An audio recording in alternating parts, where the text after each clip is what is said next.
And first up is Joseph Brickey, a sculptor currently residing in Utah with his wife and family. After graduating with a BFA from Brigham Young University in 2000, he spent over a decade in independent study in the United States as well as in Europe and Scandinavia. After years as an award-winning figurative painter, he decided to study sculpture and moved his family to Manhattan. After completing his MFA at the New York Academy of Art in 2012, he was awarded a residency to study stone carving in that Mecca of stone carvers, Carrara, Italy. This new artistic direction in sculpture is now the focus of his passion.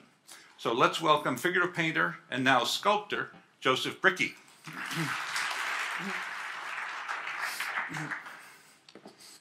Thank you. I'm so grateful for this event, to be here. I'm humbled to be up before you and just have been so enriched so far. I'd like to speak about, okay, there we are. This topic of unity, of wholeness, of oneness, and in the creative context, how you begin with, say, an idea and grow it and maintain its essence, its oneness, and arrive at a completeness that reflects its origin. I'd also like to talk about a little bit about sacred geometry and about the language of symbolism. My view is that classicism is an aesthetic that lends itself to meaning and symbolism, and that truth and beauty are both, as Alberti said, that beauty is something beautiful, something that can't be subtracted or added to. There's a wholeness, a unity from beginning to end. And I'd like to begin talking about this by talking about the compass and the ruler, these two instruments of geometry and their symbolism and how they work on two different dimensions and are sort of a match made in heaven, you might say. The compass, which works on the vertical dimension to do its work, performs a circle, and on the two-dimensional plane, the circle is sort of a symbol of a miracle, and that is performed from a higher dimension. The ruler performs this function on that horizontal plane and is symbolic of doing the work in its current dimension. So the compass and the ruler can be compared to this idea of the compass being divinity, the eternal, the infinite, the immeasurable, just as a circle has its immeasurable circumference, and the ruler, the earthly, the material.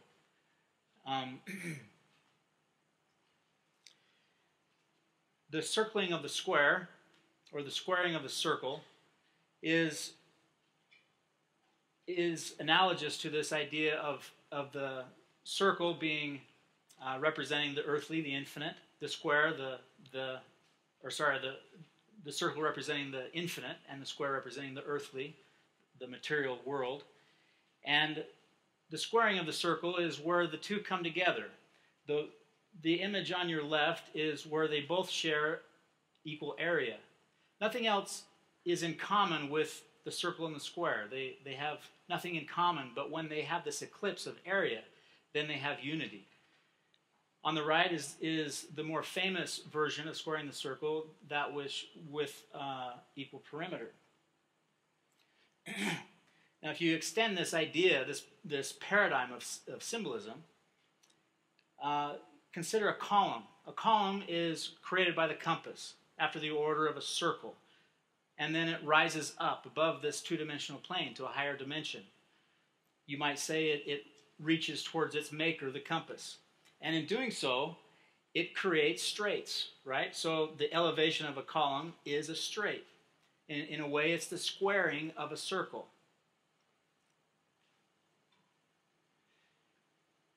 Now, in relating architecture to anatomy and creativity to the creation of the body, the growth of the body, of organic life, the body has been studied in studied its proportions and parallels the classical orders in architecture. Here you see, this is essentially like the Vitruvian Man, the same canon of proportion. You see the cubit, which is the elbow to the fingertip. They're 4 cubits high, the figure is. It's 8 heads high and 10 hands high. Just like the Doric column is 8 diameters high.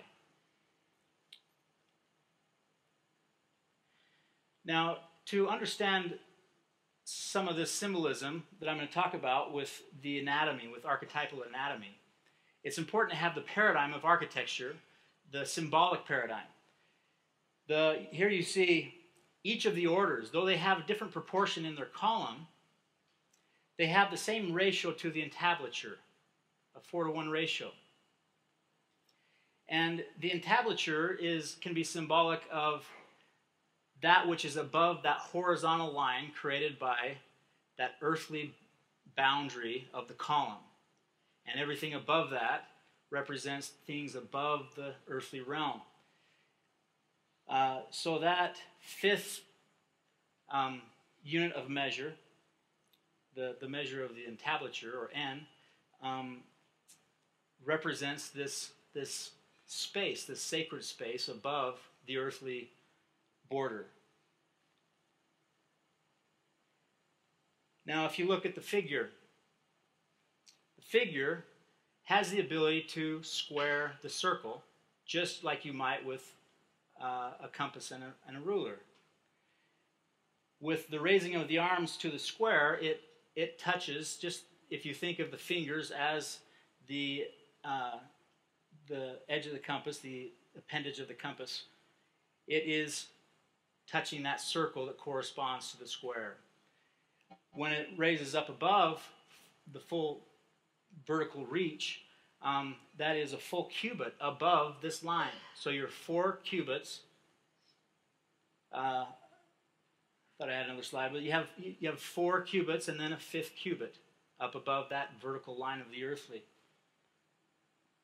Now, if you consider the hand as a symbol of the compass, the hand has its multiple functions, and many of which are beautiful parallel to what the compass does.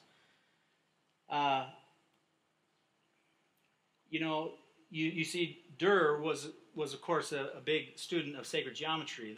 The praying hands are a parallel of the eclipsing circles. The counting with the fingers. A compass is actually the thing that was used to measure, not the ruler anciently. The ruler was not marked. It was the compass that measures distances and counts distances. It points or indicates. It spans, and if you think of the fingers as different measures or different sizes of calipers, think of Ed Fraughton sculpting. I don't know if he uses calipers much, but sculptors use calipers to measure 3-dimensional space. And we use the hands in a similar way to take hold of things. When we talk about seeing something or sizing something up, we want to hold it, we want to feel it and measure it with our calipers. Here the fingers are interlocked like a Vesca Pisces, like circles interlocking. So the hand is, here's a detail of Job by Bonad. The hands are in supplication. The symbol of the compass is the V, which is also a symbol of the receptacle, to hold something, to receive something, to ask for something. Now here you see William Blake and the hand and the compass together, and the compass being an extension of the hand, or in other words, one with the hand. And in whether it be this depiction of the creator of the universe, or whether it be in our own creativity, when we do things with our hands versus with random instruments, there's a power to doing things with our hands because it parallels this idea of a divine instrument and the miracle of creativity when it's done by hand, because our hands are these sacred instruments like the compass. Another depiction of the Creator using the compass to design the universe. Now this is the symbolic hand, right? If you look to the right, that's the unit circle. And if you look to the left, that's a symbolic representation of the fingers in these divisions of cardinal angles and the 30 and 60 degree angles. And you see that the hand fits that unit circle.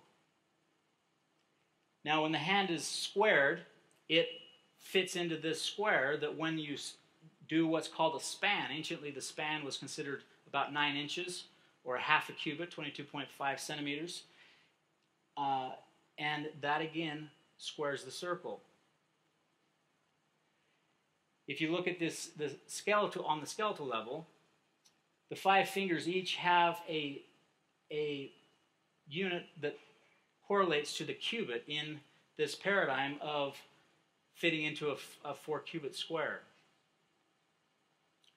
And when spanned, you see the thumb, the second finger, and the 5th finger, they all also have a measurement that correlates to the radius of the span.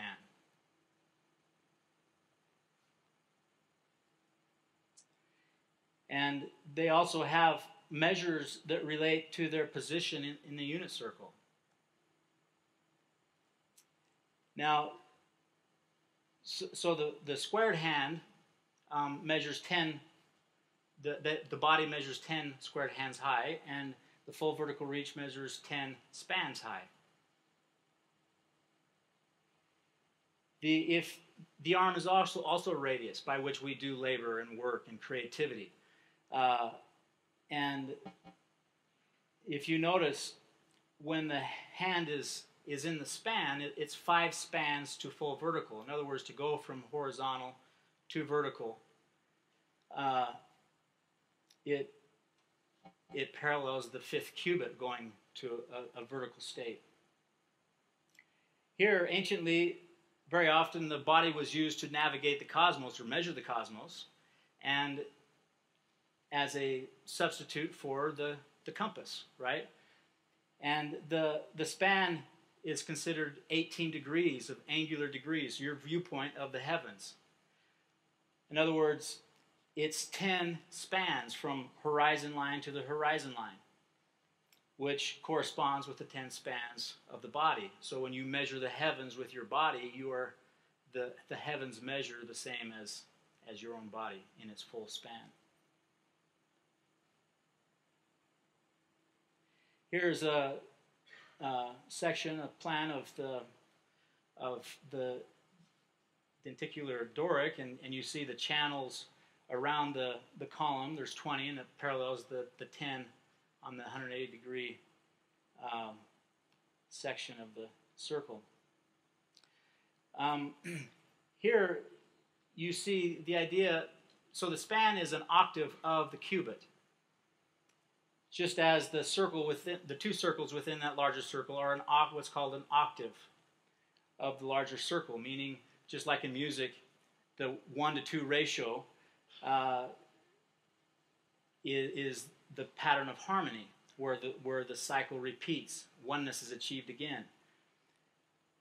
In this ratio, with a rectangle, you see that the semi-diagonal is a square root of 5.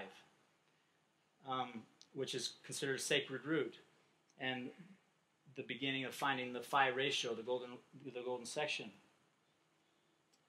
If we look at what's called the rebatment, if you consider a diagonal as the space between 2 corners, that philosophically is the space between the absence that should be filled, the sacred space, and a diagonal with the compass fills that space.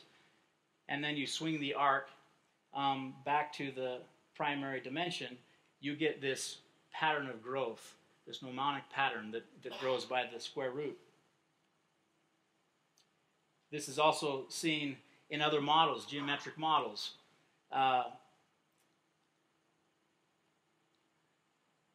And you see that this way of expanding, of growing mnemonically, is typified in this hieroglyph of the throne of Osiris. In other words, he's sitting on the throne that represents his ascension or his transcendence of his current realm to a higher realm. So usually when we think of counting or growing, we think in a linear way, 1, 2, 3, 4. In a qualitative sense rather than a quantitative sense, growth or expansion is in a relationship to another dimension, another entity. And this is always the situation of creativity, where you're combining. So in analogy here, the pretzel represents the linear path of growth. The orange, if you have one orange, you have one unit of measure, the origin, and you want to add to it another one to grow it,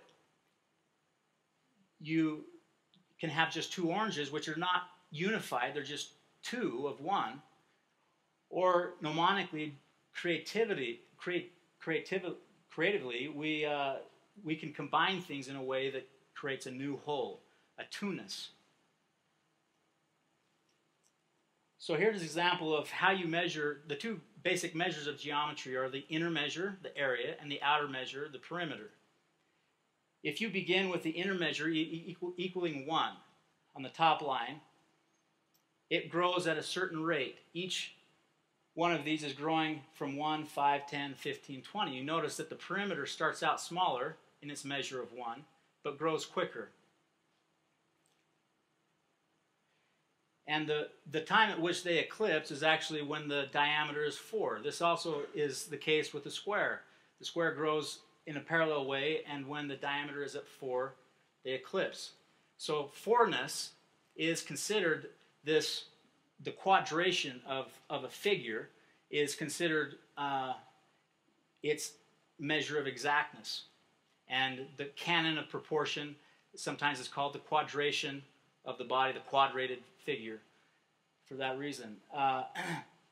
Now here is a model of using this model of mnemonic growth to study the growth of the human body. And if you just take the area square, the square that is growing by area, you see the pink line sort of mimics the blue line, which is the actual growth of the body. It's a little off, and it ends at 15, where it reaches the full stature of man. But I'd like to show a little bit about a pattern that incorporates both the circle and the square, that does follow the growth of the body more perfectly. Of course, we begin at the womb, which is after the order of the circle. And to conform to the womb, there is this Vesca Pisces, this 1 to square root of 3 ratio, which introduces the geometry of the hexagram from the pentagram. And this parallels the same idea of the throne of Osiris, of growing mnemonically, where it begins at this circle. To the square root of 2, it grows to that Vesca Pisces. To the square root of 3, it is basically of the dropping of the baby, the entering of the birth canal, and then the exiting of the womb, and then the height of the baby is the square root of 5. The newborn is the height of an area that equals 1 cubit. And it grows from the navel. The navel is the center. Up until the age of 3, the navel is the center. And the navel continues to be the center if you measure from the navel to the soles of the feet. But the other squares and circles are growing from the crown and they grow from the crown and from the navel. If you've heard of cephalocaudal growth trends, that's from the crown of the head. The body grows from the crown of the head primarily in the beginning, and then from the center out, or the navel. That's called proximal distal growth. And you see geometry going from both sides. That's essentially the axis of the circle and the border of the circle, the crown and the navel. At age 4, again, the navel is starting to depart from, or the body's starting to depart from the center of the navel, the upper body, and some interesting things happen at the age of 8, where you're now at the stature of the square, and you begin to grow out of the circle, which you might consider the meta womb, this womb that encircles the growth of the body. But at age 8, you begin to grow out of it. At age 12, you also find a sort of an eclipse of what happens at adulthood, where the horizontal span is equal to that area square that's growing, or excuse me, the perimeter square, and the full vertical reach is the same height as the adult stature. Now, I'm running out of time, so I won't dwell on how to implement sacred geometry into your art too much. But, by the way, this is a depiction of Moses who's holding up the rod of power in the Old Testament. And through this, the Israelites are empowered to have victory over their enemies. Aaron and Hur are helping him because his arms are getting tired. So the concept in the piece is the concept of oneness. This piece is called One Before God. So instead of using models that are hard to stage, I wanted to do something that was purely driven by the idea, the concept of oneness. And so I made those sculptural maquettes and these sketches purely based on the idea. Anyway, the use of geometry can be subtle, can be used in ways that are structural, that aren't as overt, but they come back to the natural way things are designed. And it comes back to the original idea of classicism, which is timelessness. Geometry exists in a timeless dimension.